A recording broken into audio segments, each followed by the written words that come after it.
Hello you lot. Been a few months since my last video.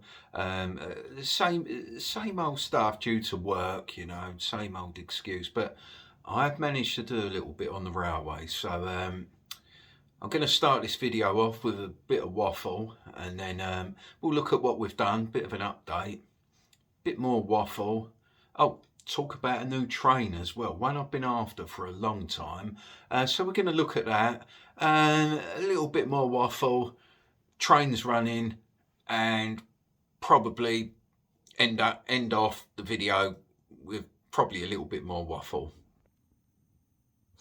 The model 1980s railway, well, the era when it's set on.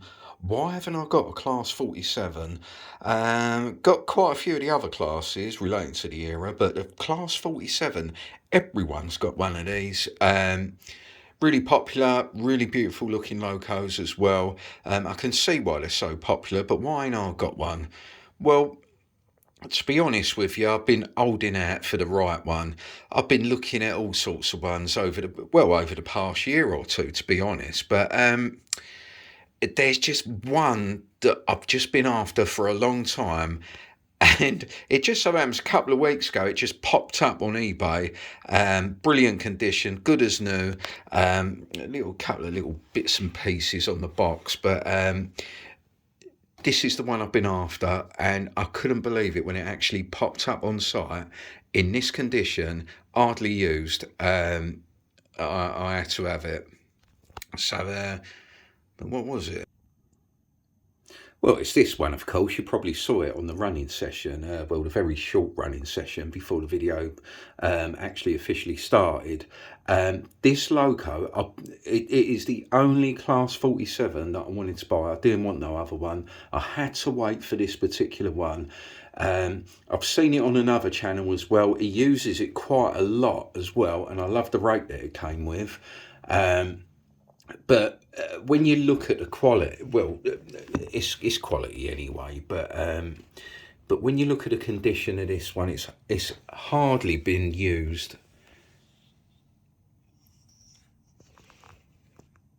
and it is absolutely beautiful.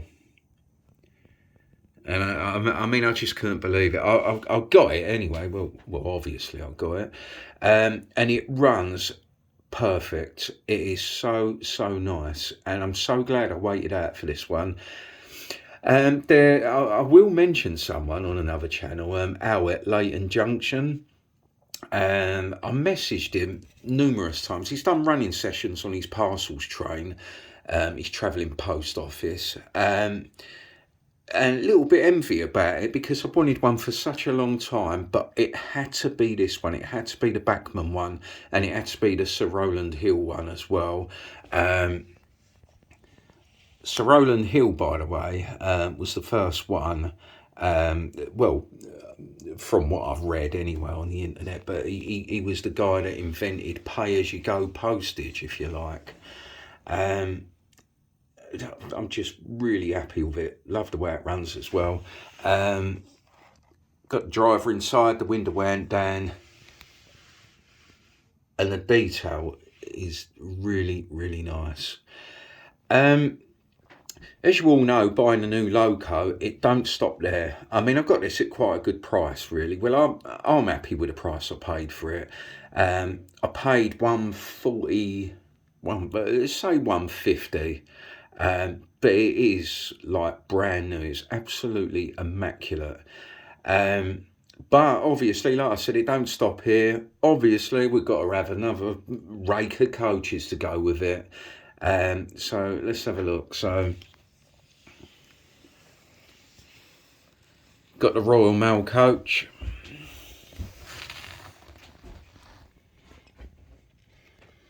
Got the newspaper coaches as well.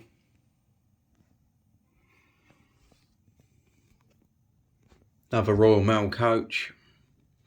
These coaches, by the way, are absolutely immaculate. There's one guy on the internet, he was selling them. It was his father's ones, but they look brand new. Metal wheels as well. Bachmann, and they really are in perfect condition. Right, these newspaper coaches, let's see if I get on the camera. If you look at the roof sits lower, slightly lower than the other coaches. Not notice, well, it is noticeable, but let's have a look if I can get that. Yeah, you can see it there.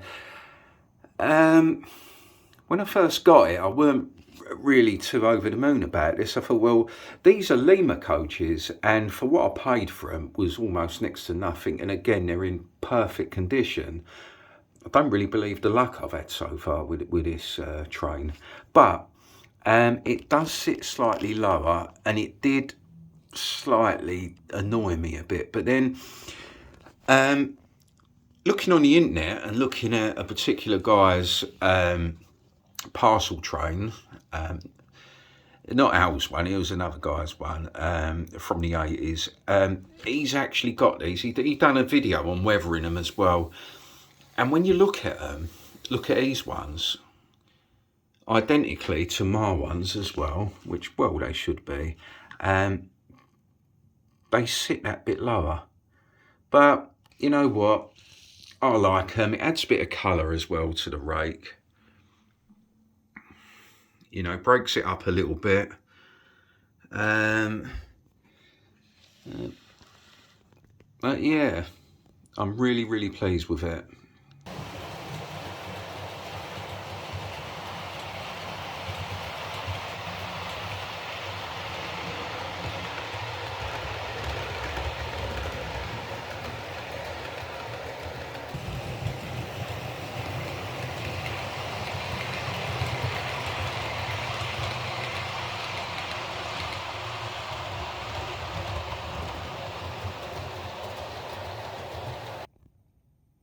I will be weathering this as well.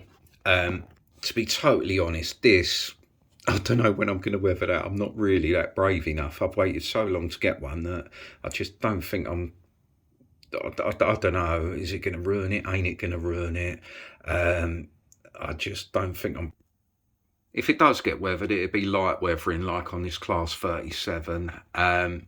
I'm actually really pleased with the way the weathering came out on this. It wasn't crazy. It wasn't dripping with filth or nothing like that. It just looks really decent when it goes around the layout. The camera's not really picking it up. The camera's making it look quite clean. But it is, in fact, a little bit dirty, but just not too over the top. The coaches, however, I bought these in a pack of 4. Well, the guy had 4 of them. Like I said, it was his father's ones. And like I said before, they're immaculate, but they do need weathering. I think this sort of train, you know, when it's weathered, it really looks the part. Especially these dirty old newspaper vans as well. I think they'll really look nice. You know, so... But... let's look at some of the problems. This thing here was a complete pain in the... well, this was a nightmare. It just would not stop derailing. I put it on the last video and people were saying, oh, it must be something to do with the gauging of the wheels. And they were right to say so as well. I had quite a lot of feedback on that last video. And it was the wheels. But with that said, the gauging... even though they were gauged at the right distances, this coach weighs next to nothing. I think it's something to do with the weight. I don't need to add weight to it now because I've sorted the problem out. But basically what I did was I gauged the back wheels correctly, and it was still derailing. So what I did was the inner wheels, these ones, the inner wheels on the inner side of the bogie, they actually sit closer than what they should be. By sitting them closer than what they actually should be, pinched together if you like, it's the only way I could get it to stop derailing. And since I've done that, same on this side as well, done the same with that bogie as well, with them wheels on the inner side of the bogie, pushed them closer together than what they should be, and it does actually work. It runs round and it runs fine. Yeah, so that was one problem fix. Not much to report on the points problem. I think you all knew anyway. As soon as I put it out, I think I actually knew as well. It was something to do with the isolating, what they call fish plates or rail joiners. It didn't have enough on there. I got it all wrong. It was this one that was playing up.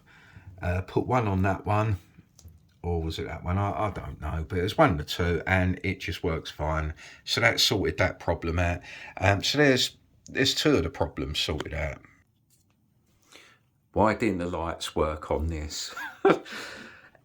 it it was really weird with this one because I've got a guy, I can't remember his name, and I don't really want to say it as well because it ain't nice, but one guy said, Lee, it might be that the decoder is put the wrong way around, you put it in back to front. I'm new to all this DCC stuff, so I didn't know, so I thought he could be right. So anyway, I thought I'd get round to doing it, and then another guy got in touch with me. It must have been about a week later, and there wasn't no maybe. There wasn't no maybe. He mentioned the points over there as well. There was no maybe in it. He said the points need isolating. He said, and as for this class 33, he said the decoder's in the wrong way. Swap it round the right way and the lights will work. He said if they're not in the right way, the loco would run in reverse. Didn't it? I don't know. I mean, I'll click the Ormby Elite thing and it points an arrow whether it's backwards or forwards. I don't really know. But he said just swap the shit round, turn it in the other, turn it completely round, plug it straight back in, and it'd be fine. He knew what he was talking about. He was too. He was too far. How can I say it? He was too. I don't know if stark's the right word, but he meant it as if to say, do it, it's obvious, it's that, I know it's that, and now the lights work and it runs absolutely perfect.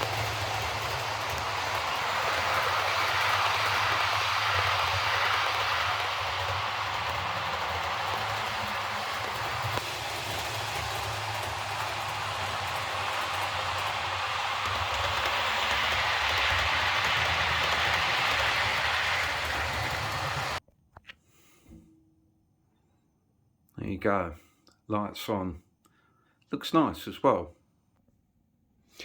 Last thing I want to mention is what I've actually been doing to the station. As you know from my previous video, none of this was in place, none of this platform edging. It was only done over this side of it. In fact, I think I only got that side done, but this inner side as well, what is it, platform 1, none of that was done. It's weathered both sides as well. But yeah, platform 1, the edging hadn't been done. Those of you that know from my previous videos as well, these platforms are actually 8 foot long. So it did take quite a considerable amount of time. And also, I've done these inner edges as well on platform 1A. So now, all the platforms, all the edging's done.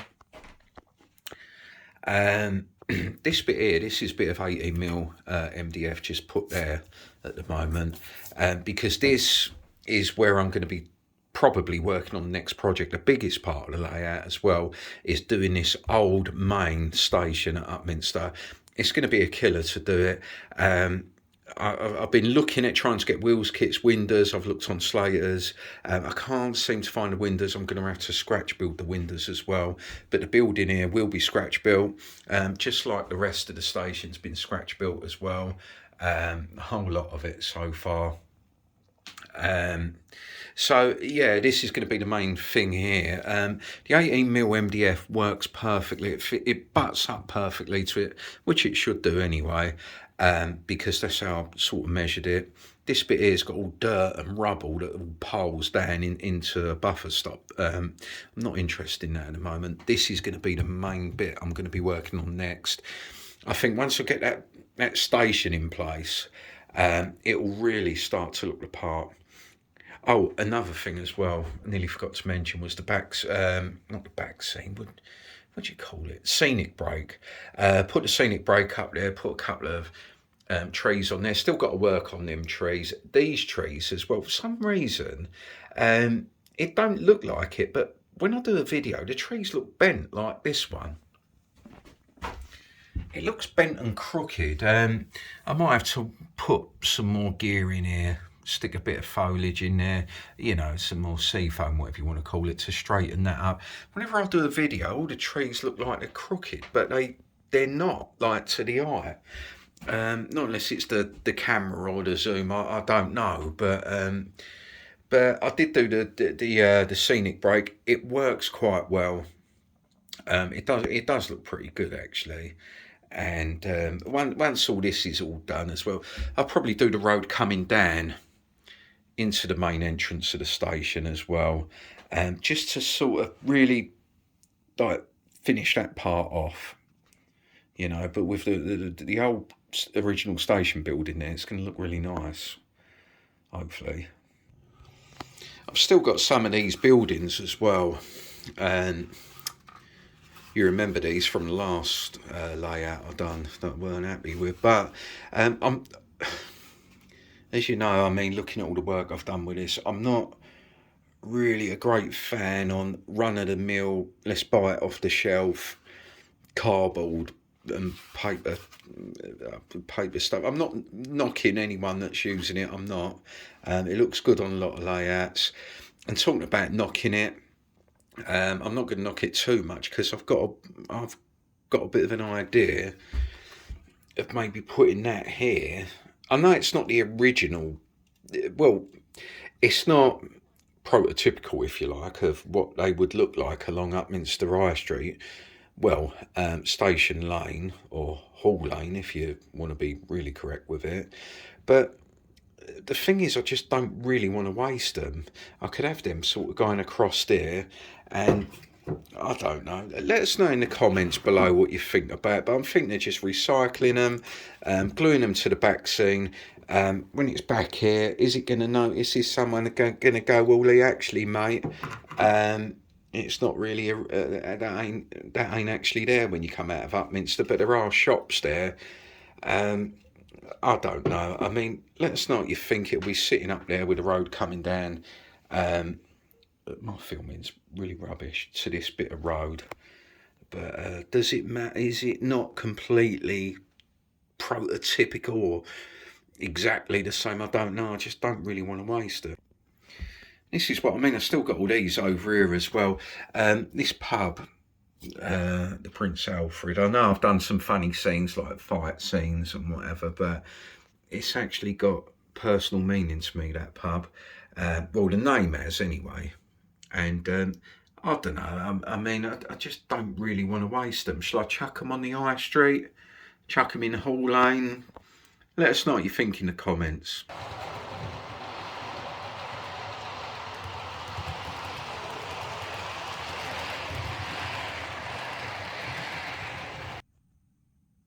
One thing I forgot to mention about weathering the track.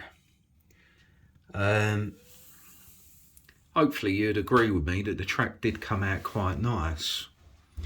But this track, what I was doing, I was using that copy decks, watered down copy decks, to keep this rubbery, you know, consistency, or rubbery texture, rubbery material, whatever you want to call it, to keep the trains running quietly. I must admit that it has been a complete nightmare using it as well. Every time I was going over the track with the airbrush, for some reason it was blowing bits of ballast up. It wasn't really catching the ballast properly, and it was literally just blowing it just about everywhere. I found myself hoovering the track numerous times, just hoovering it and hoovering it and filling in all these gaps. Now, what I did with these plants, if you see a bit of veg growing, you can see it's sporadic along the track. It's sporadically laid. The reason for that is some parts of the track, it was still pitting. You still had these pits in it, and I tried to repair it. More ballast, more airbrushing as well. I just couldn't get it right. I just could not get that right. It just seemed to take forever. I mean, it's not bad. I mean, when you think about how much track I've got as well, just on the platforms, like I said, I keep repeating myself here, but 8 foot long platforms, there's quite a bit of track there. I quite like the way the green is randomly laid, and in some of them, like this, which is a lot more well maintained as well. There's hardly any green at all where there is on this line, which I think is actually a little bit more realistic. Um, but with the weathering and the ballasting, I hate ballasting. I really hate doing it. Hopefully, you'd agree that it didn't come out too bad. You know how fussy I am as well. I don't like this bright grey gravel, ballast. It ain't real. I don't see it that colour. When I go to Upminster, it's not that colour. It's this colour. So fading in and out with the airbrush, getting the weathering right. I ain't done the third and fourth rail, by the way, before people ask me. I will be doing it.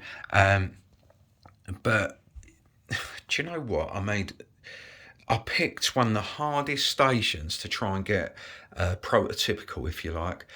Reason is the trains that run through Upminster, such as the District Line train back in the 80s, and the overhead, I can't think the class now, you can't buy them. So even though it's not normal to that one, you would have seen definitely on the Upminster to Romford line, you would have seen with the overhead catenaries. But these diesels running through is not prototypical. But do you know what? Do I care? No, not really. I don't care. I just want to enjoy running them. You know, and the idea was to model the station. I didn't say I was going to model the trains because I can't. You know, you just can't buy those modular trains. But here we go. I'm waffling again. I did promise you more waffle before it ends, but yeah, just to let you know, this is the update in which I've done.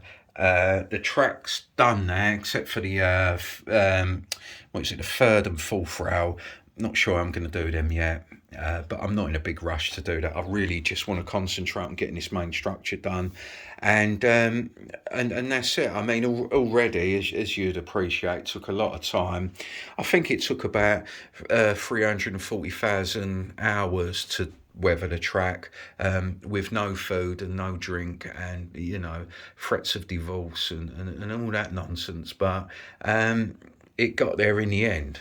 So just before I go, I just really and sincerely mean this as well. I just really do want to thank the people that commented on my last video and gave me, the advice I needed to get like these lights going.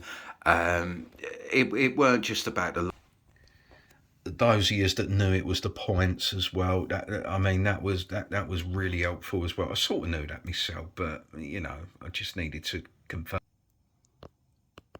And of course, getting this done as well with the wheels, that was a nightmare. I was almost just going to give up on it, to be honest. Those of you that said do a scenic break as well, you was right to say so. I totally agree with you. It's nice watching the trains run in and out without looking at all this ugly business behind there, gaps in the walls and in the eaves and whatever. Yeah, so I'm pretty pleased, and I'm like I said, I'm really grateful.